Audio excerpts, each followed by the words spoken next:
Bonjour, bienvenue à ce nouveau webinaire du Laboria. On est réunis aujourd'hui pour parler du dialogue social technologique, notamment en continu dans le cadre du déploiement des systèmes d'IA dans les entreprises. Merci de vous joindre à nous. On va passer cette petite heure ensemble. Euh, on aura une introduction de la Direction générale du travail, puis ensuite on aura une discussion à trois voix avec Vincent Mandino de l'ANACT, avec Odile Chani de l'IRES, et puis Yann Ferguson qui animera ces échanges. Et à la fin, on passera un moment pour répondre à vos questions. Donc je vous invite tout au long des interventions à poser vos questions dans l'onglet dédié aux questions. Et puis, on verra toutes celles qu'on peut traiter avec nos intervenants à la fin de ce webinaire. Et je laisse donc Maxime Pradier de la Direction générale du travail introduire ce webinaire. À tout à l'heure. Bonjour à toutes et à tous, ravi d'introduire ce séminaire qui est donc le deuxième d'un cycle de 3 séminaires organisés par le Laboria en lien avec le ministère chargé du Travail et de l'Emploi. Alors quelques mots d'abord sur ce qu'est le Laboria. Le Laboria, c'est une initiative créée en 2021 par le ministère chargé du Travail et de l'Emploi et l'INRIA. C'est un centre d'expérimentation et de ressources dédié à l'intelligence artificielle, avec comme mission d'explorer les impacts de l'IA sur le travail et l'emploi pour mieux accompagner les différents acteurs qui connaissent cette transition, notamment sur les sujets relatifs aux conditions de travail, au recrutement ou à l'évolution des compétences. Aujourd'hui, pour ce deuxième rendez-vous, pour ce deuxième webinaire, nous allons nous concentrer sur un enjeu majeur qui est le dialogue social et technologique. Avant cela, peut-être dire quelques mots sur les conséquences de l'IA sur le travail et l'emploi et ce qui motive donc de s'intéresser au rôle du dialogue social et technologique. Alors l'intelligence artificielle, c'est une transformation numérique qui est encore assez nouvelle, qui s'intègre progressivement dans les entreprises, mais qui est encore assez nouvelle et dont il convient de mieux connaître les impacts sur l'emploi, sur les compétences, sur les conditions de travail. Comme toute transformation technologique, l'intelligence artificielle aura sans doute des effets tantôt positifs, tantôt plus négatifs sur les conditions de travail, sur les conditions d'emploi, sur les compétences. Et comme toute transition technologique, en fait, ça sera dans la manière dont la transition, l'outil, l'innovation technologique est mise en place dans les entreprises que l'effet plus positif pourra en ressortir. Comment les acteurs sont associés, comment le dialogue social s'empare du sujet, comment les bonnes mesures d'accompagnement et de prévention sont mises en place. D'où cet enjeu du dialogue social technologique qui est une manière d'accompagner l'intégration de l'intelligence artificielle dans les entreprises pour justement capitaliser au mieux sur ce que l'intelligence artificielle peut apporter de positif sur les conditions de travail et d'emploi. Alors d'abord, qu'est-ce que c'est le dialogue social technologique ? On peut le définir de la manière suivante, c'est le dialogue qui prend pour objet les transformations numériques du travail, de leur conception à leur régulation, en passant par leur déploiement, leurs usages et leur évaluation. Ce dialogue articule des dimensions à la fois sociales, professionnelles et techniques afin de répondre aux enjeux souvent complexes posés par l'intégration de technologies comme l'intelligence artificielle dans les organisations. Dans un contexte où, comme je le disais, l'intelligence artificielle transforme profondément les environnements professionnels, ce dialogue social technologique permet de construire des approches durables qui concilient efficacité, conditions de travail et respect des valeurs humaines. Du coup, l'objet de ce webinaire aujourd'hui, c'est de mettre en avant plusieurs initiatives, plusieurs travaux menés par des acteurs experts de l'intelligence artificielle, plusieurs travaux sur la manière d'appuyer, de conduire ce dialogue social technologique lors d'une intégration de l'intelligence artificielle dans les entreprises. Alors, pour éclairer ces enjeux, nous avons le plaisir d'accueillir 3 intervenants. Tout d'abord, Vincent Mandino, qui est chargé de mission au département capitalisation et développement des connaissances de l'ANACT, donc l'Agence nationale pour l'amélioration des conditions de travail. Nous avons également le plaisir d'accueillir Odile Chamy, qui est économiste à l'Institut de recherche économique et sociale, l'IRES, et enfin Yann Ferguson, qui est le directeur scientifique du Laboria et chercheur à l'INRIA.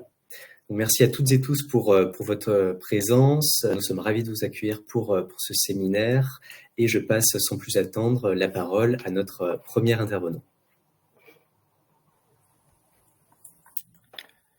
Bonjour à tous.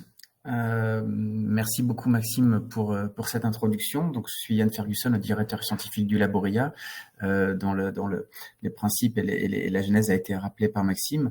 Ce webinaire se fait dans la continuité des travaux qui ont été menés par les 2 premières années d'existence du Laboria, qu'on a appelé Laboria Explorer, durant lequel nous avons engagé des travaux d'études autour de l'usage de l'IA dans les environnements de travail, en prenant le parti pris délibéré à partir d'un séminaire scientifique d'aller plutôt sur des éléments qualitatifs plutôt que quantitatifs. Il n'y a pas eu de grande enquête statistique sur l'IA au travail, qui était par ailleurs menée par des instituts et des organismes de recherche de haut niveau, notamment ceux de l'OCDE, mais plutôt d'aller échanger avec les professionnels, les usagers, les utilisateurs, leurs managers, leurs dirigeants, mais aussi observer donc, plusieurs centaines d'heures d'échanges et d'observations qui ont été conduites durant ces 2 années autour de, non pas de dizaines de cas d'usage, mais de centaines de cas d'usage, mais plutôt d'une petite dizaine de cas d'usage, mais qu'on a suivi en profondeur, à la fois en interrogeant un maximum d'acteurs de ces projets, mais aussi dans une profondeur de temps, puisque nous avons adopté une approche longitudinale qui a consisté à suivre pendant plusieurs mois, une douzaine de mois, des projets pour les suivre tout au long de leur parcours de montée en maturité. À la suite de ça, nous avons publié un rapport d'études qui a formalisé un certain nombre de recommandations. Alors je vais vous les rappeler rapidement. Partir du travail réel pour penser le rôle et la place des systèmes d'intelligence artificielle, garantir la co-conception des systèmes d'IA et organiser le dialogue en continu, mettre l'IA au service de la sécurisation des travailleurs, rendre les systèmes d'IA explicables, nous avons mis des guillemets à explicables, apprendre chemin faisant, accepter la part d'imprévisibilité de ces projets et des bouleversements. Sans revenir dans le détail sur ces 5 recommandations, elles ont tout en commun de pouvoir donner des éléments d'explication sur ce qui caractérisait réellement les projets d'IA des entreprises et des organisations, publiques ou privées. Je dis ça pour les faire une différence avec les pratiques spontanées de l'IA qui sont apparues depuis l'arrivée de l'IA générative. Nous avons essentiellement et quasi exclusivement étudié des projets d'entreprises ou d'organisations qui souhaitent intégrer l'IA dans certains métiers. Cela donne des explications sur un phénomène qui était globalement constaté et qui l'est toujours aujourd'hui. Ces projets d'employeurs, pour le dire comme ça, ont un taux de passage à l'échelle, un taux de mise en production, de déploiement extrêmement faible. Pourquoi ? Il y a plusieurs raisons, mais nous, on a estimé qu'une des raisons, c'est que on produit souvent des outils qui sont en décalage avec les situations réellement vécues par les travailleurs au poste de travail, et que cette situation de décalage non seulement conduit à un gaspillage de ressources pour l'employeur, c'est-à-dire que finalement il va investir dans des solutions en phase d'expérimentation qui ne sont pas déployées, et donc finalement il y a une forme de gâchis sur des projets de transformation qui par ailleurs pouvaient être porteurs de valeur, et aussi que ça ne contribuait pas à créer un climat social serein autour de l'IA, sachant que l'intelligence artificielle est déjà une discipline de recherche et ses applications étant déjà fortement anxiogènes, voire controversées et polarisantes. Eh bien, conduire des projets de cette façon-là conduit parfois à un constat d'échec qui peut se généraliser sur tous les projets d'IA à venir. Donc, ce n'est ni pertinent économiquement ni socialement de mener des projets sans intégrer le dialogue social. Voilà. Et ça, on l'a vraiment affirmé dans le rapport. Nous défendons pas l'idée du dialogue social uniquement pour des valeurs qui consisteraient à dire voilà, c'est important le dialogue social, etc. Mais il y a aussi quelque chose qui relève de l'efficacité pure et simple de ces projets. Les projets qui n'intègrent pas ou trop peu le dialogue social généralement échouent. Donc, on est parti de ça et on a posé le dialogue social comme étant une démarche à systématiquement déployer dans toutes les phases de projet, de l'idéation jusqu'à différentes itérations, jusqu'à la décision de déploiement. Et on le verra notamment avec nos invités, au-delà, la nécessité de poursuivre ce dialogue social, même quand les projets sont déployés, parce que on a des situations socio-techniques qui sont relativement inédites au regard de ce que l'on connaissait auparavant dans les transformations technologiques. Enfin, je terminerai pour finir peut-être de vous convaincre sur l'utilité du dialogue social, et puis avant de recevoir nos invités, que c'est pas moi qui le dis, vous avez des travaux de Boston Consulting Group, qu'on peut pas soupçonner d'être très anti-IA, qui dit finalement un projet d'IA c'est 10% d'interopérabilité dans le système d'information, c'est 20% un projet technique et c'est 70% un projet humain. Et le constat qui est fait, c'est que souvent les proportions sont inversées, qu'on considère à 70% le temps technique du projet et que le temps social du projet est très peu intégré et peu qualifié. C'est-à-dire non seulement il est peu fait, mais il est mal fait à défaut de méthode. Et donc, le but de ce webinaire, c'est d'inviter des personnes qui ont vraiment avancé sur une manière de faire non seulement de promouvoir le dialogue social, mais des méthodes de dialogue social. C'est un dialogue social très qualitatif, qui serait particulièrement en phase avec, pardonnez-moi, la nature socio-technique de ces systèmes d'IA. Et donc, je vais les inviter maintenant à me rejoindre sur la scène pour qu'ils puissent exposer ces travaux. Donc, Vincent, Odile, merci de me rejoindre. Voilà, donc nous avons Odile de l'Institut de recherche économique et sociale, Odile Chani. Est-ce que tu peux nous dire en quelques mots ce qu'est cet institut ? Alors, l'Institut de recherche économique et sociale, c'est ce qu'on peut appeler en quelque sorte le commun des organisations syndicales en France. C'est un institut qui est au service des organisations syndicales, qui existe depuis 1982 et qui s'empare de ces sujets justement de transformation numérique en ayant une approche très prospective et de recherche-action sur les enjeux et de dialogue social technologique, voilà. Notamment. Vincent connaît un petit peu mieux l'ANACT peut-être, en tout cas peut-être le public connaît un peu mieux l'ANACT, mais est-ce que tu peux nous rappeler rapidement un peu les grandes missions de l'ANACT ? Oui, bonjour à toutes et tous. L'ANACT, c'est un établissement public à caractère administratif sous tutelle du ministère du Travail, avec un CA tripartite, l'État et les représentants des grandes organisations patronales et syndicales. On existe, nous, depuis un peu plus de 50 ans. La mission, c'est d'accompagner en priorité les TPE-PME dans leur transformation, en essayant de trouver des équilibres entre la performance et la santé au travail. Et depuis plusieurs années, de nombreuses années déjà, nous travaillons sur les enjeux de transformation numérique, de changement technologique et organisationnel. Et l'enjeu du dialogue social fait partie historiquement de notre ADN. Donc Vincent, à l'été 2022, l'ANACT, à travers la Fabrique Citeo, a lancé un appel à manifestation d'intérêt autour du dialogue social technologique. Première question, pourquoi à ce moment-là, vous lancez cette AMI qui, de mémoire, ne traite pas exclusivement du sujet de l'IA, mais dans lequel il y a une forte présence du sujet de l'IA. Et alors Maxime nous a donné une définition du dialogue social technologique pour avoir un peu flirté autour de cette AMI.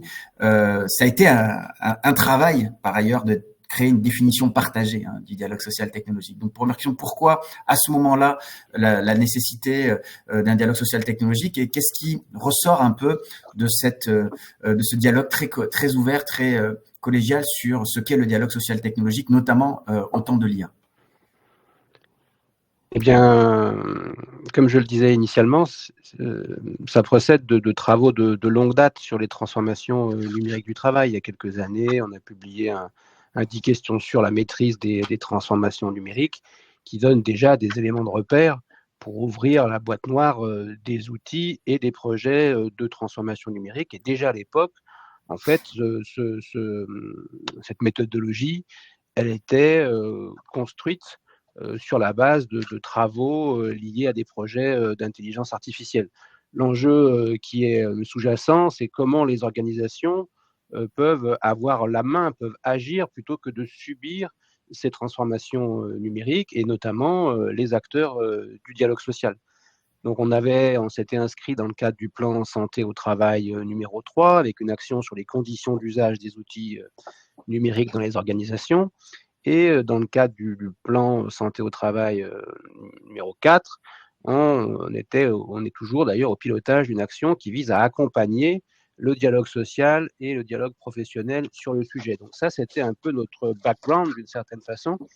Et du coup, on travaillait, on avait une veille active sur le sujet et on a repéré un accord cadre européen publié en 2020 et qui pour nous avait un grand intérêt parce que proposant une démarche, une proposition méthodologique que nous trouvions intéressante et finalement assez raccord avec ce que nous-mêmes proposions. Donc on a réalisé une petite enquête auprès des négociateurs de cet accord et cet accord indiquant qu'il revenait à la responsabilité des États membres que de décliner cet accord européen dans les États. Donc, en tant qu'organisme public, on a pris une position un peu de facilitateur. On a publié un guide de lecture de cet accord et on s'est aussi rapproché de l'Institut syndical européen qui avait un peu de temps d'avance sur nous, puisqu'il avait développé un certain nombre d'outils, dont un jeu dont nous serons amenés sans doute à reparler. Et c'est sur cette base-là qu'on a construit en fait cet appel à manifestation d'intérêt, à la fois pour sonder l'écosystème, mais aussi pour stimuler l'écosystème à ce sujet. Donc pour nous, l'enjeu premier, pour revenir sur la question un peu de la définition, il fallait bien se donner une définition initiale, quoi. Donc pour nous, la formule dialogue social technologique, elle renvoyait à cette idée finalement assez simple, c'est comment le dialogue social prend, un peu ce que disait Maxime tout à l'heure, prend comme objet les transformations numériques du travail, et comment ce dialogue social qui prend pour objet les transformations numériques du travail, pour bien le faire, s'articule avec d'autres types ou formes de dialogue, du dialogue professionnel, du dialogue technique, pour se hisser à la hauteur des enjeux. Donc c'est sur ce schéma-là qu'on s'est lancé, mais le travail avec les porteurs de projets retenus nous ont amené à prendre un peu de recul, c'est-à-dire qu'il y a une compréhension de la formule qui peut être variable en fonction des acteurs, en fonction de leur degré de maturité, à la fois sur la question numérique, mais aussi sur la question du dialogue social. Donc plutôt que de vouloir absolument imposer une définition, on a plutôt en effet travaillé sur un mode ouvert en essayant de repérer la façon dont les acteurs se saisissaient de cette formule et comment ils cherchaient à l'incarner finalement dans leurs travaux.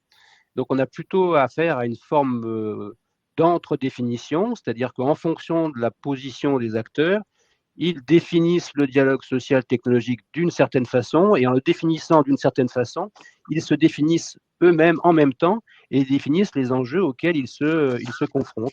Donc pour certains, ça renvoie clairement à des enjeux de dialogue social au sens réglementaire du terme, au sens de dialogue social institué.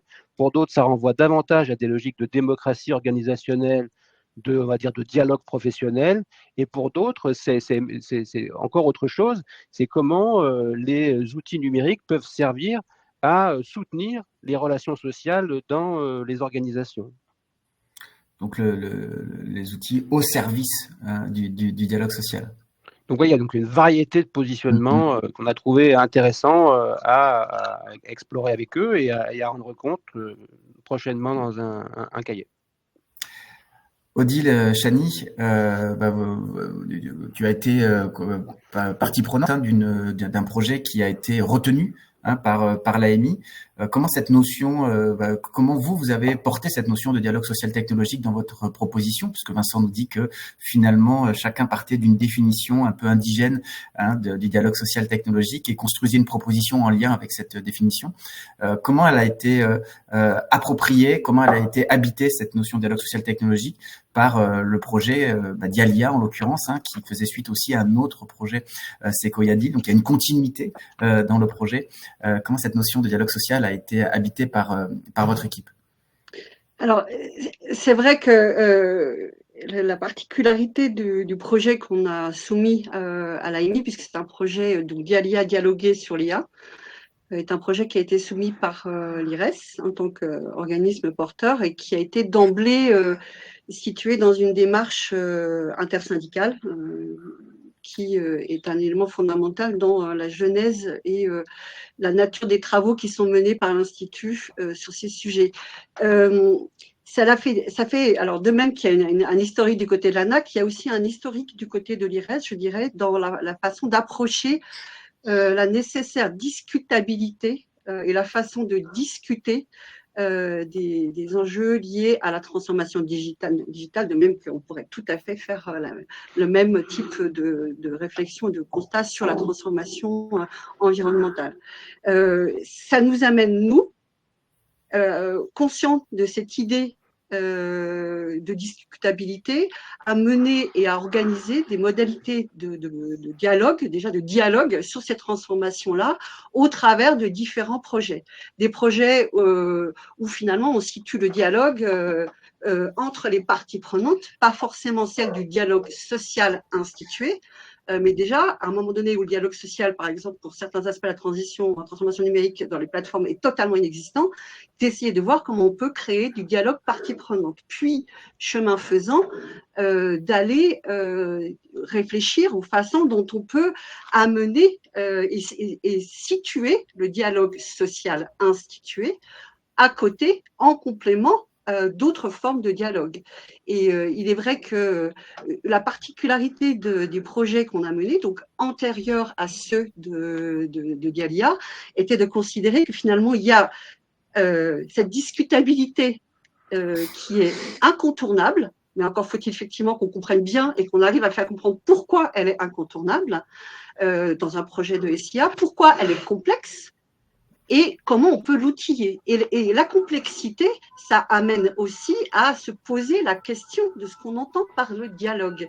Et chacun, effectivement, donc, il mène une forme de réflexion sémantique, mais le droit nous y aide. C'est-à-dire que le dialogue, ce sont des acteurs, des lieux, des objets, c'est plus ou moins institué et c'est plus ou moins articulé avec d'autres formes de régulation.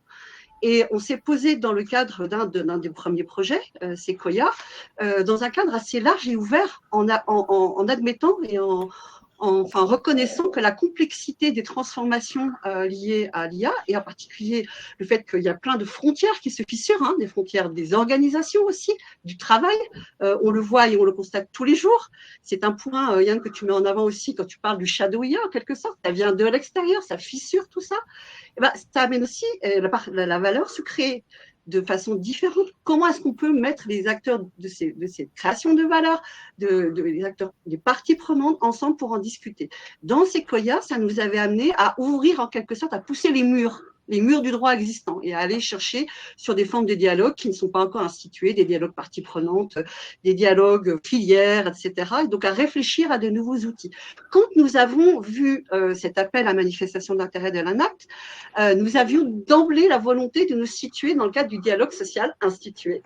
Ce n'est pas pour autant que ça devenait simple, parce que la complexité reste toujours là, et l'outillage est à réfléchir.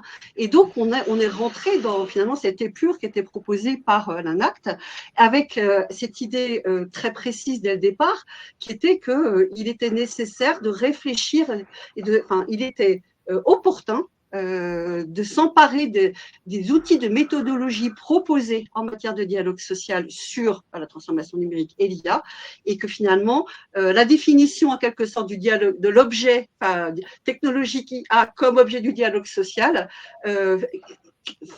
constitue en soi un cadre dans lequel on s'insère, mais un cadre qui est nécessaire à articuler avec tout ce qui est autour des formes de dialogue social institué. Donc nous, parmi les autres projets qui ont répondu à la MI, on a d'emblée souhaité, parce que c'était aussi un projet qui était principalement porté par les organisations syndicales françaises, se situer dans le cadre du dialogue social institué avec comme objet l'intelligence artificielle.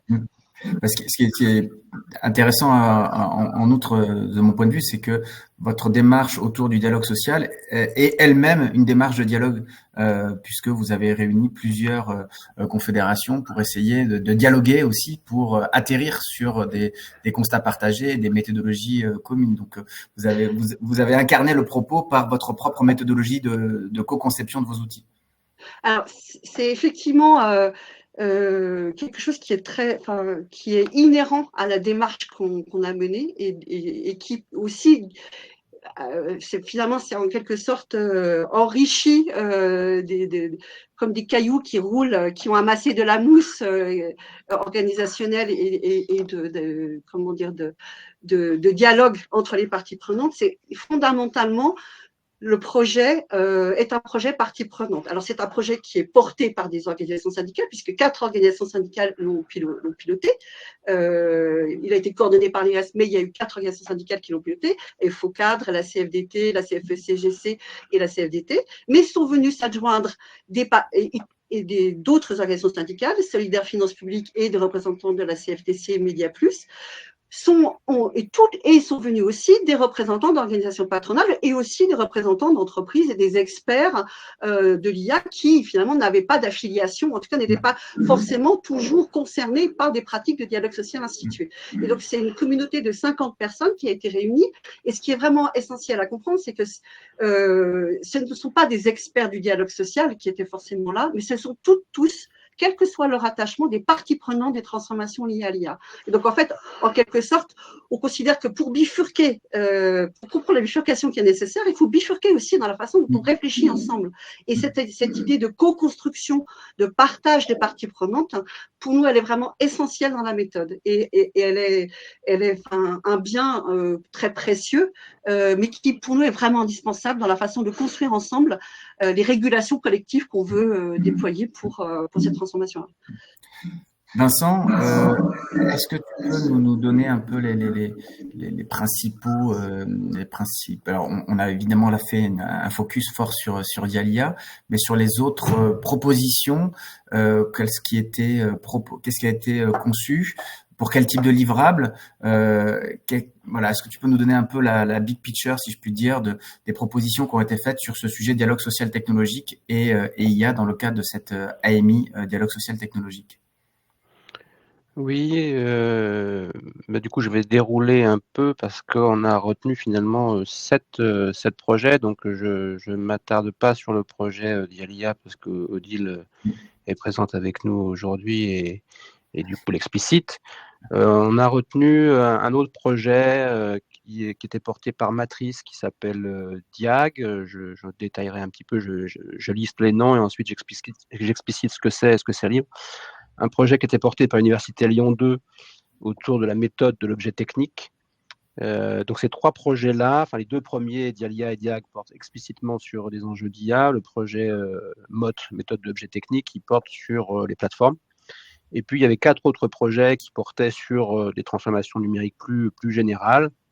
Un projet porté par l'Université de Toulouse qui s'appelle Isidore, un projet porté par l'espace régional de dialogue social Aura, une émanation de l'UDES, et puis un projet porté par, c'est à la fois un projet en Corse et dans le Nord, un projet autour d'une forge du numérique en Corse et un projet autour des offices de tourisme dans le Nord porté par Ultra Laborance, et enfin un projet porté par le mouvement associatif breton et l'Union bretonne, l'UBAPAR, je ne me rappelle plus l'acronyme, l'Union bretonne, et à la fin c'est Pays ruraux, mais je ne sais plus tout à fait l'acronyme.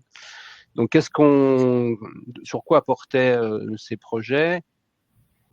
Bon, Diag, c'est au fond la question qui était traitée, l'enjeu c'était d'apprendre à questionner les impacts de l'intelligence artificielle sur les activités et sur les organisations, de façon à éclairer à la fois les réflexions individuelles et collectives sur la transformation numérique du travail.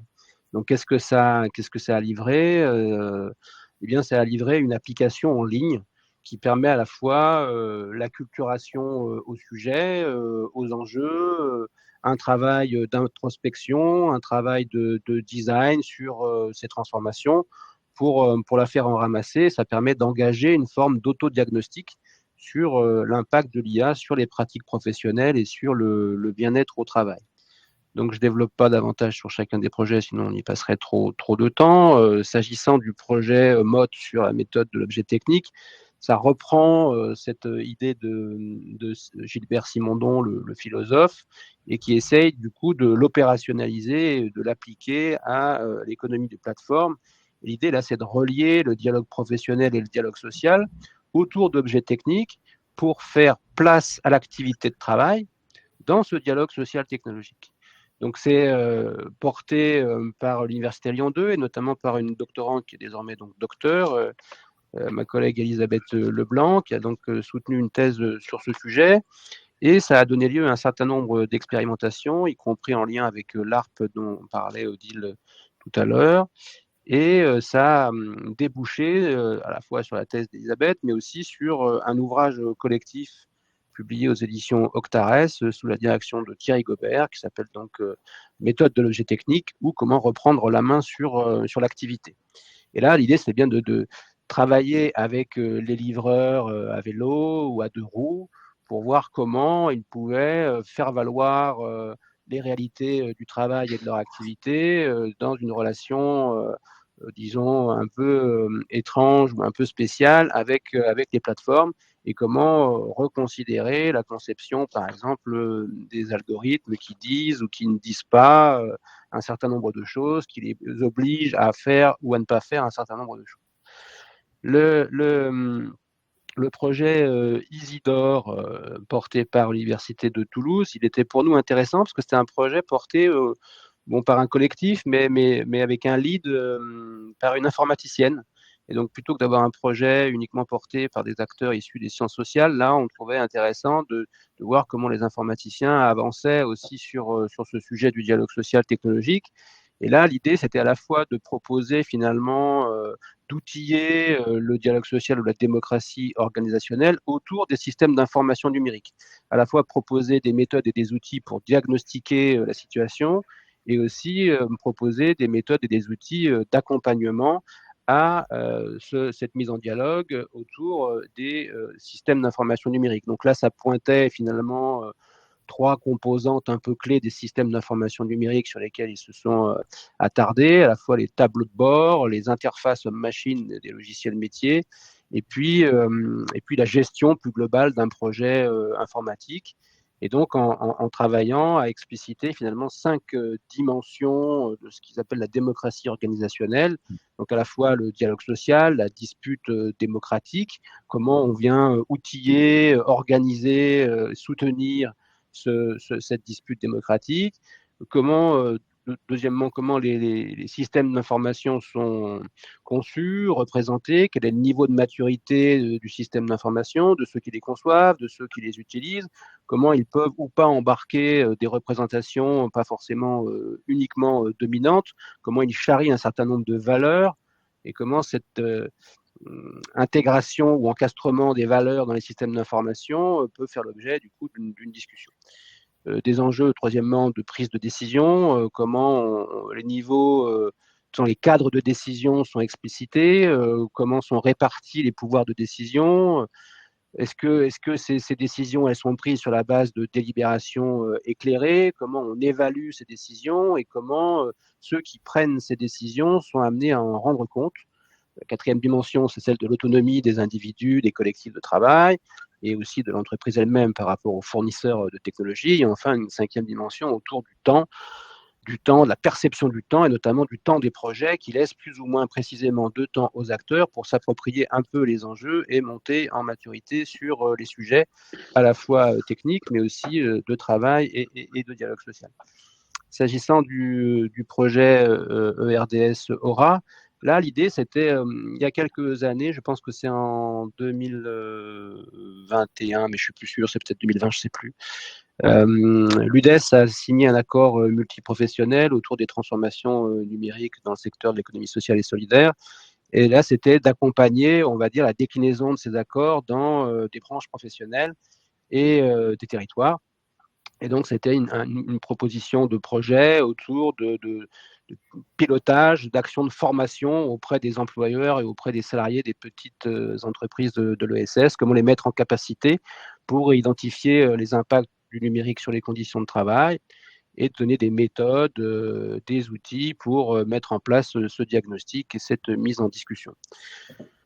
Je m'excuse, hein, c'est un peu long parce que j'égrène, mais le projet Stadzona Digital et Troctoland, lui, il était un peu différent. Il est aussi intéressant parce qu'il se rapproche davantage des enjeux d'inclusion numérique, des enjeux de médiation numérique, c'est-à-dire tout le monde n'est pas tout à fait au même niveau par rapport à ces enjeux-là.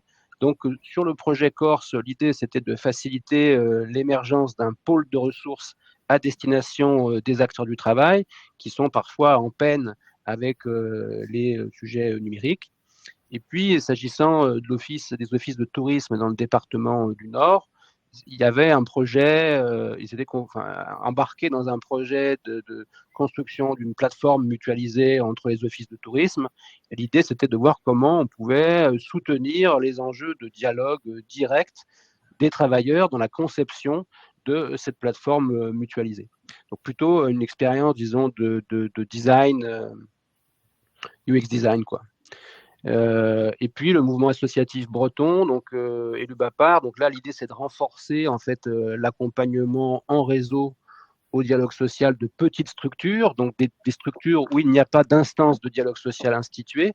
Et donc, comment on s'assure, on tente de construire des relations sociales de qualité, à la fois entre les professionnels des associations, les conseils d'administration, mais aussi les bénévoles. Et comment, de ce point de vue, la question technologique, elle est une sorte d'entremetteur. Et donc, du coup, comment, en soignant la qualité des projets de transformation numérique, on soutient aussi la qualité des relations sociales dans la conception et l'usage de ces outils dans ces associations. Donc, voilà un peu disons, le tour de piste des différents projets qui ont été soutenus dans le cadre de la fabrique de CTMI. Merci beaucoup Vincent. Alors dans le chat, hein, il y a eu beaucoup de liens vers les différents projets. N'hésitez pas hein, à aller les visiter. Odile, dans le cadre de Dialia et puis oui, pardon, Yann, excuse-moi. Matrice Elicam, Charlie. Oui. Matrice Elicam pour le projet Diag. Voilà. Odile, des questions qui se posent parfois, c'est quand on commence à parler d'IA et de transformation et aussi dialogue social, c'est c'est bien ce que vous dites, mais ça pourrait être vrai pour toutes les transformations. Qu'est-ce qui différencie le sujet de l'IA des autres? Nous, dans notre rapport, on a renvoyé notamment à une dimension qui est très fortement explicitée hein, dans Sequoia Deal, c'est la clause de revoyure. Qui tient compte de certaines propriétés dynamiques de ces systèmes d'IA. J'en dis pas plus parce que peut-être que c'est quelque chose que tu pourrais nous expliquer. Mais voilà, qu'est-ce qui qui relèverait potentiellement de quelque chose de différent hein, du fait que c'est l'IA dans ce dialogue social?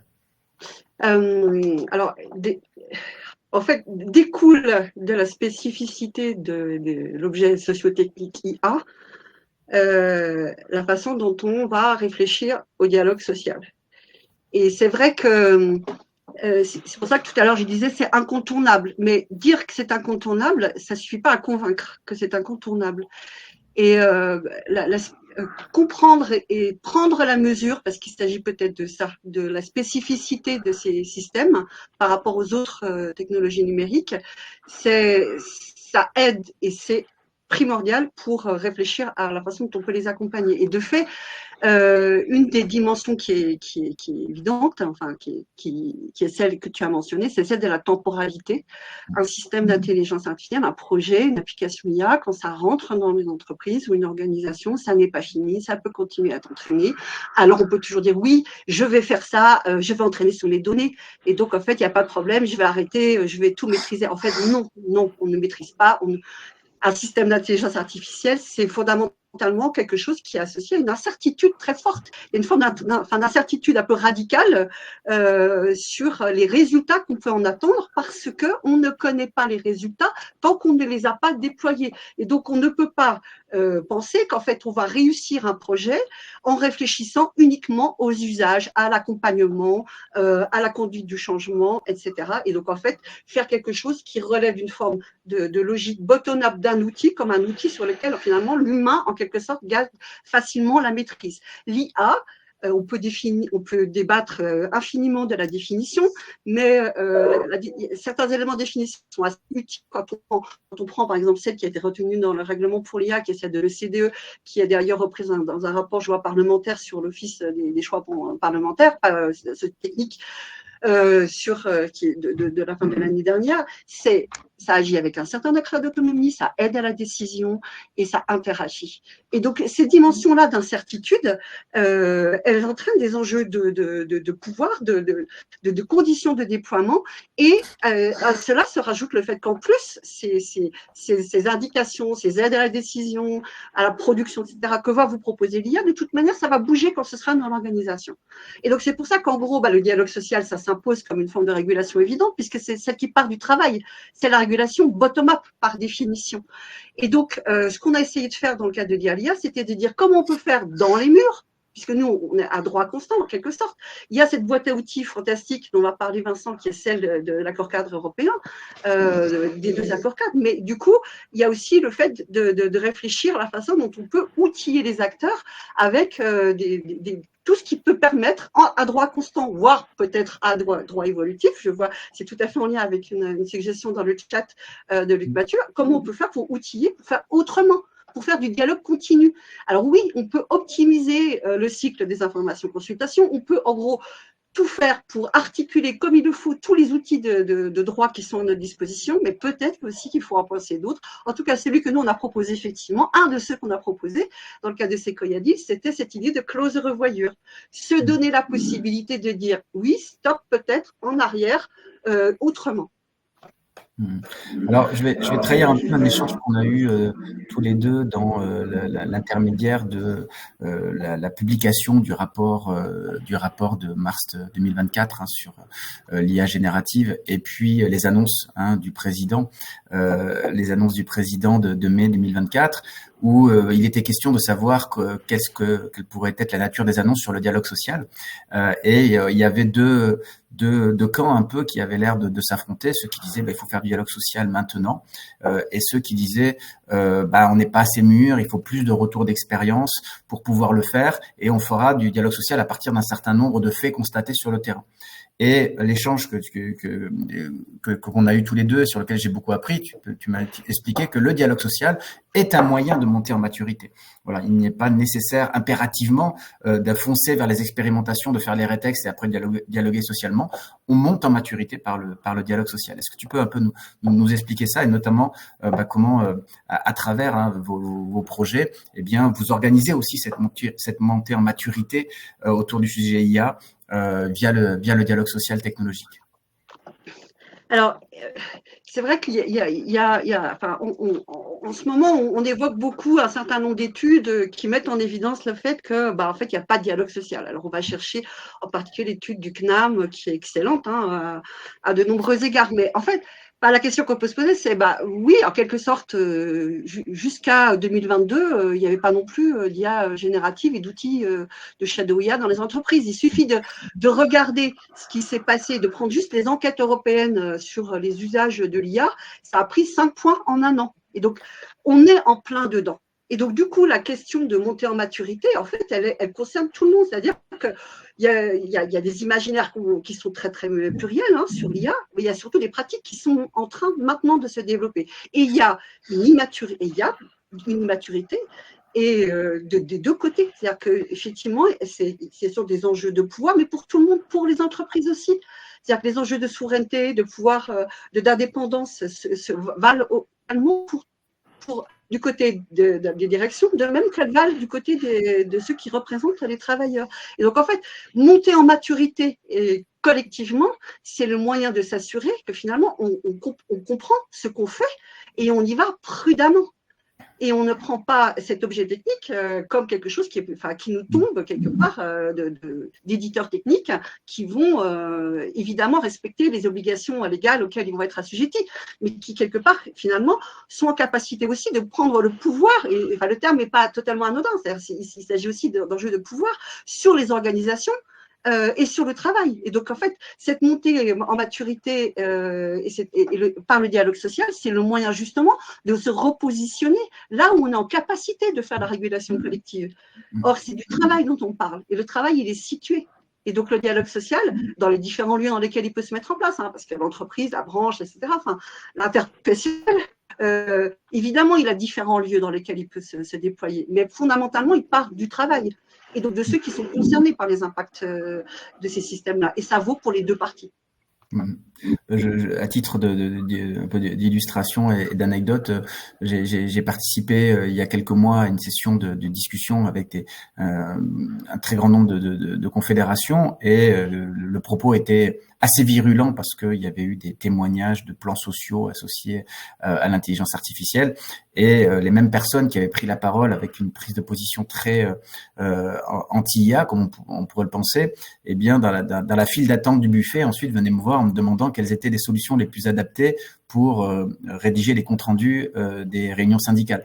Donc ça montre bien que ne faut pas considérer ce dialogue comme une arène de anti-technologique. Il y a un vrai intérêt de tout le monde vis-à-vis de ces systèmes d'IA. Et pour reprendre ce que disait Bruno Latour, il ne faut pas confondre la peur de la machine et celle de la machination. Parfois, on confond un peu les deux en disant on se méfie du dialogue social parce que les gens ont très peur de l'IA.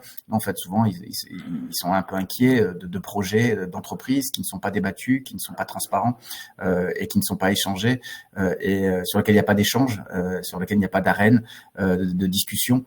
C'est davantage ça qui peut être source d'anxiété que l'outil en lui-même. On a perdu un peu l'image d'Odile, qui est, voilà, pour la petite histoire, est déjà en sommet de l'IA puisqu'elle est dans les montagnes actuellement. Vincent, est-ce que tu peux, peut-être pour conclure, avant de laisser des questions, mais rapidement pour conclure, nous dire un peu la suite, les défis à venir selon toi pour le dialogue social. Et voilà, rapidement, s'il te plaît, parce qu'on a quelques questions qui attendent. Ok, mais il faut peut-être se redire avant ça, de se redire les raisons qui justifient pourquoi on s'investit dans ces enjeux de dialogue social technologique. C'est-à-dire que il y a des effets sur le travail, il y a des impacts sur le travail, sur l'organisation du travail, sur les identités professionnelles. C'est possiblement aussi source de risques psychosociaux, de problématiques autour de l'autonomie, autour de l'expertise. Donc, il y a un enjeu à prévenir les risques professionnels liés à l'introduction de ces outils, ces systèmes. Mais il y a aussi des enjeux de performance à la clé, des enjeux de création et de partage de valeur. Donc, le dialogue social, il est utile. Tu le disais en introduction, mais c'est peut-être important de le rappeler maintenant. Il est important parce que si on ne mobilise pas en fait cet instrument-là, il y a de fortes chances au fond que les promesses ne soient pas au rendez-vous et que les gains escomptés ne soient pas non plus au rendez-vous. Donc c'est des investissements au fond gâchés, et par-dessus le marché, ça peut générer aussi un certain nombre de tensions dans les relations sociales. Donc il y a ce point-là, je pense, à dire à ce moment-là. Il y a aussi un enjeu, pour répondre à ta question sur les perspectives, c'est-à-dire qu'il est nécessaire, mais il est aussi extrêmement balbutiant, il est aussi extrêmement embryonnaire, ce dialogue social technologique, alors que les cadres réglementaires indiquent que quand on introduit des systèmes qui ont des conséquences importantes sur les conditions de travail, alors ils doivent passer dans des instances, les instances représentatives du personnel, le CSE ou le CSA, si on est dans une administration, et faire l'objet d'une information consultation. Et c'est loin d'être systématiquement le cas. Odile évoquait rapidement aussi la note ou l'article de Nathalie Greenan qui montre que c'est aujourd'hui, au meilleur des cas, c'est 2 accords pour 1000 qui mentionnent le mot intelligence artificielle. Donc on est très très loin d'en faire un enjeu au-delà de l'information, consultation, un enjeu de négociation collective. Donc il y a un enjeu en effet à monter un peu en maturité sur ce sujet de la part des différents types d'acteurs. Donc il y a un enjeu à former évidemment, il y a un enjeu à sensibiliser, il y a surtout un enjeu pourquoi faire tout ça? À retrouver des formes d'équilibre socio-technique, d'équilibre dans les investissements. On entend des sommes faramineuses pour des investissements technologiques. On ne voit pas en face, en symétrie, les mêmes investissements dans les dynamiques sociales et organisationnelles. On parle beaucoup de machines apprenantes, on ne parle pas beaucoup d'organisation apprenante. Or, ça va de pair. Et donc, du coup, les défis qui sont devant nous, ils sont plutôt de cet ordre-là. Comment on assure une forme d'équilibrage dans les investissements, comment on assure une forme d'équilibrage dans la capacité à se saisir de ces sujets.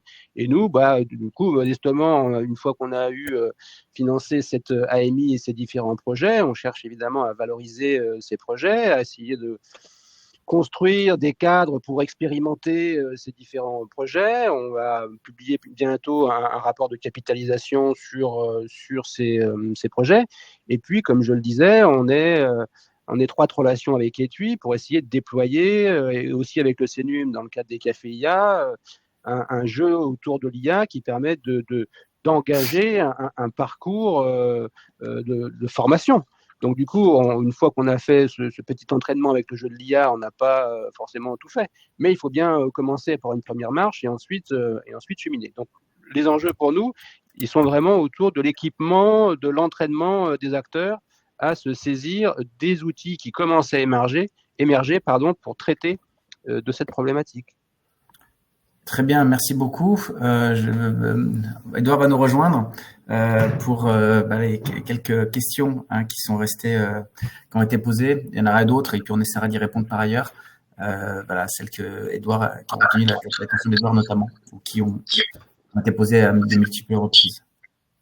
Alors, tout d'abord, merci beaucoup pour cet échange très riche. Alors, la première question qu'on a identifiée, c'est une demande d'Isabelle Véant qui demande quelques exemples concrets d'outils de ce dialogue social-techno. Donc, on a de suite partagé les liens vers Dialia, mais si vous souhaitez compléter cette liste. Alors, je crois que ça y est, vous me voyez. Moi, j'avais. Du coup, c'est bon, ok, super. Donc, alors, en fait, Dialia, c'est une boîte à outils et qui à la fois contient des éléments de mode d'emploi le kit, on l'appelle le kit de survie des représentants du personnel. Donc en fait, en gros, c'est comment est-ce que je fais pour mettre en visibilité à SIA, comment est-ce que je fais pour poser les questions, à quel moment, dans quel cas de consultation. Donc c'est très très très concret et opérationnel. Ça, c'est quelque chose qu'on peut activer, on va dire, pour n'importe quel projet, si tant est qu'on puisse le faire, parce qu'évidemment, quand on est dans une multinationale, dans un groupe, c'est pas pareil. Donc, on a aussi l'idée de dire comment est-ce qu'on peut aller titiller ce qui se passe du côté du comité européen d'entreprise, du comité de groupe, dans quelle chronologie on peut le faire. Et puis, on a des outils un peu ponctuels, en quelque sorte. Et un outil qui nous tient vraiment à cœur, c'est celui du registre. Donc, il y a la clause de revoyure. Il y a aussi le registre des SIA. C'est un outil qui a été réfléchi et pensé initialement dans le cadre du projet Sequoia Deal et qui a été repris et retravaillé dans le cadre du projet Dialia, qui a été pensé comme quelque chose qui a une analogie avec le registre du RGPD, mais qui en fait a comme vocation de mettre de mettre en visibilité un certain nombre d'éléments descriptifs et y compris de mesures d'impact, de décrire le SIA, d'où il vient, une partie du rationnel économique, pour reprendre des points fondamentaux que Vincent a réévoqués, et donc en fait qui devient en soi un outil de mise en visibilité des SIA, mais aussi un outil, pourquoi pas, de discussion. Et puis un outil de questionnement. Et donc ça, c'est un autre outil qu'on a proposé.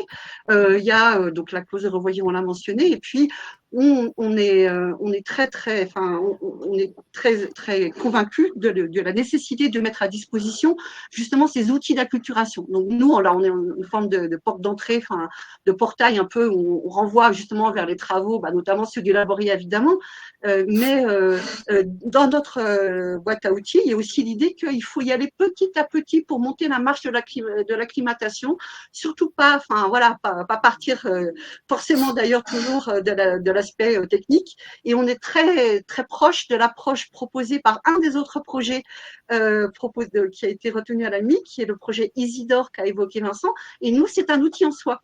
C'est-à-dire l'idée de dire comprendre un projet informatique en général et un projet SIA, comprendre comment ça marche, les phases, les acteurs, les leviers, comment ça fonctionne, c'est un outil en soi. Et on l'a aussi mis à disposition dans le cadre de la boîte à outils Galia. Vincent a complété en mettant diag. Vas-y, Edouard, pour la question suivante. Alors, en fait, je vous aurais posé comme question celle de Bernard Martin qui demande comment faire pour que les partenaires sociaux s'approprient en amont la maîtrise de ces outils, mais vous y avez répondu en bonne partie. Je ne sais pas si vous souhaitez rajouter quelque chose par rapport à cette appropriation en amont des partenaires sociaux. Moi, je travaille au service du monde syndical. Et donc, du coup, ce dont je suis intimement convaincue, c'est qu'il y a une montée en maturité des militants des organisations syndicales sur ces sujets qui est très élevée et qui témoigne en quelque sorte du fait que finalement, voilà, maintenant, allons-y. Mais reste maintenant effectivement à déclencher dans la pratique et en quelque sorte aussi à convaincre, parce que c'est aussi un enjeu de conviction. Enfin, moi, je pense sincèrement que s'appuyer sur le fait de considérer qu'il n'y a pas de dialogue social aujourd'hui n'est pas du tout bloquant pour se dire qu'il faut qu'il y en ait et qu'il va y en avoir demain. Parce qu'en fait, on a tous collectivement intérêt à prendre à la mesure de ce qu'on peut y gagner collectivement. Moi, je rajouterais peut-être un ou deux points. Sur la question de la maturité, je pense qu'il faut raisonner à des échelles différentes. C'est-à-dire qu'il y a des acteurs qui sont OK, dans le jeu, quoi. Et puis il y a des acteurs qui ne sont pas encore tout à fait dans le jeu. Quand on est dans les réalités des petites boîtes de Français de Navarre, ça reste un sujet nébuleux, compliqué, vraiment inaccessible a priori. Et donc, il y a un enjeu à démystifier un peu ça, à déminer un peu ça. L'idée, c'est qu'il n'y a pas besoin d'être un expert en IA pour dire des choses sur l'IA. L'enjeu pour nous, c'est de faire passer ce message. C'est de dire que chacun, dans le monde professionnel, est un peu expert de son travail. Et c'est au nom de cette expertise sur son travail qu'on est légitime à dire un certain nombre de choses sur ce qui se passe dans son environnement de travail, y compris dans son environnement technologique. Et donc, il y a un enjeu à sensibiliser, mais c'est aussi cette idée qu'il n'y a pas besoin non plus d'être un champion en dialogue social pour pouvoir traiter de l'IA ou de transformation numérique. On peut monter en compétences et sur la transformation numérique et sur le dialogue social à l'occasion d'un projet de transformation numérique si on est un peu assis convenablement sur la réalité de son travail et comment on peut mettre ça en évidence. Parce que notre enjeu à nous, c'est bien sûr le dialogue social, c'est évidemment un moyen, c'est important, etc. Bien sûr la technologie, c'est important, mais notre enjeu à nous à l'ANACS, c'est l'amélioration des conditions de travail et c'est la reconnaissance du travail. Et donc du coup, c'est sur cette base-là qu'il nous faut pouvoir avancer. On a fait un certain nombre de tours de piste, notamment en partenariat avec le réseau Sésame, et on voit l'intérêt des représentants du personnel sur ce sujet. On voit aussi une certaine distance plus ou moins contrôlée ou plus ou moins critique par rapport à l'objet même à la fois de l'IA et de la technologie et des cadres de dialogue social dans lesquels ils sont pris et qui fonctionnent plus ou moins bien. Donc, ce que je veux dire comme message, c'est qu'à l'occasion des projets, c'est précisément l'occasion d'apprendre et de progresser à la fois sur les enjeux de dialogue social et sur les enjeux de développement technologique.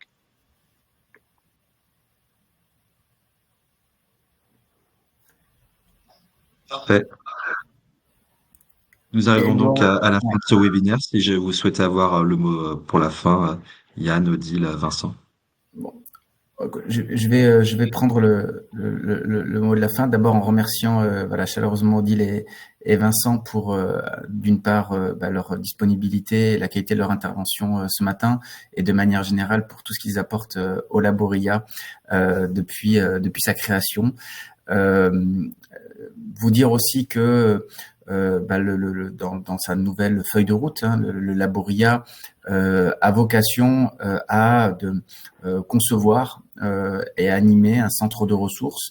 D'une part, évidemment, en concevant et en mobilisant, en créant de ses propres ressources à partir de ses travaux, mais aussi en valorisant les ressources qui sont créées par des organisations, par des acteurs qui poursuivent un peu les mêmes objectifs, les mêmes buts que le Laboria, autour de ces notions de conditions de travail, de compétences, de formation et de dialogue social. Et on est en train d'architecturer tout ça pour mettre à disposition un maximum de ressources, même créer ce centre de ressources, à la fois des ressources internes et externes. Donc, on aura à terme un espace d'exposition et de valorisation, pas simplement de showroom, mais aussi de valorisation des outils qui sont créés, pour qu'il y ait non pas une concentration dans le Laboria, mais voilà un point identifié où on peut se retrouver pour obtenir ces ressources. C'est important parce que bien souvent le sujet de l'IA, d'une part, crée un buzz par semaine, voire par jour actuellement, avec des effets d'annonce très forts sur certaines études. Et parfois, une des limites pour appréhender le sujet, c'est de dire on ne sait pas par quel bout le prendre. Voilà. Et donc, ce centre de ressources aurait vocation à proposer un certain nombre de bouts par lequel prendre le sujet. Et merci Vincent et Odile de nous en avoir déjà proposé sur le sujet du dialogue social, dont on a compris que il va bien au-delà du dialogue social comme objectif. Le dialogue social est une démarche qui va évidemment non seulement avoir un effet social pour les travailleurs, mais également par rebond un effet très fort sur la réussite de ces projets tout simplement. Et la délivrance des gains de compétitivité, des gains économiques qui sont attendus, qui sont annoncés, mais qui sont peut-être un peu longs à arriver. Voilà. Merci beaucoup. Merci à tous d'avoir participé, d'avoir écouté jusqu'au bout, et merci pour vos questions et votre activité sur le chat. À très bientôt pour le prochain webinaire du Laboria. Merci, au revoir. Au revoir.